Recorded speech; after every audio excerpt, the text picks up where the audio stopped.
When I look at the news, I keep thinking that Egypt and all the events throughout the Mideast are not isolated events, but pieces of a global 21st century version of the French Revolution. A revolution that began in the fall of 2008 when the capital markets collapsed and an economic catastrophe began.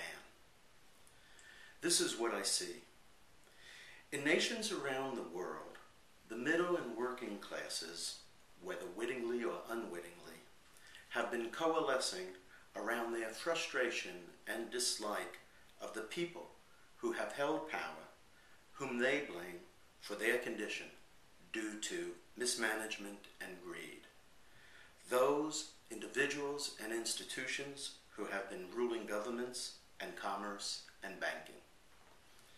Whether correct or not, and I really don't think it matters at this point, they see the ruling and wealthy class publicly living with great wealth and increasing wealth, while they are losing wealth and experiencing a decline in their quality of life. They see declining hopes for good jobs or jobs at all, and a decreasing likelihood that their children will enjoy a better life than they've had. They feel overtaxed and abused by the elites, who they believe don't pay taxes at all or pay at lower rates. Just at the time of the French Revolution, there has been an explosion of unsustainable debt by nations and individuals, and religious passions have become more dominant forces. And also, just as in the French Revolution, there is a new form of communications. It was pamphlets during the French Revolution, and the internet, Facebook, Twitter et al. Now. In both cases, communications became easy to use and accessible to individuals, not just institutions. So what makes it global? Well, look around the world over the past 2 years since the capital markets crash. What do you see? Protests and governments falling throughout Eastern Europe, Latvia, Lithuania, Bulgaria. The collapse of Iceland due to economic failure and the protests of the middle class forcing change. Million-person marches in France.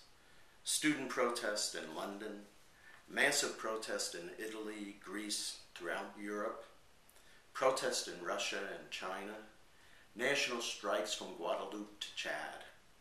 And in the U.S., the rise of the Tea Party, a grassroots movement anchored in a philosophy that is unclear, but a very clear loss of trust in those who have been running the government, the capital markets, the banks. Is there a global common denominator to all this? Could the characteristics that tie all these separate events together be that these aren't the acts of radicals and extremists, albeit radicals and extremists will take advantage of any opportunity. But these protests, as in Europe, as in Egypt, are the result of middle and working classes frustrated by and disgusted with those who have possessed power. Well, if an argument could legitimately be made without regard to whether it's absolutely true or false, if the argument could be made that there is a global phenomenon occurring, shouldn't we start thinking and talking and asking questions about that possibility? For example, shouldn't we ask this? What would a French Revolution look like in 2011 if it happened globally and if it was fueled and amplified by the new communications tools in the hands of individuals?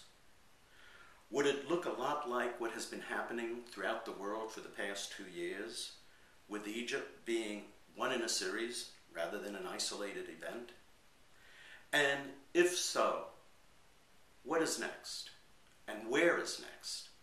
And how does it end?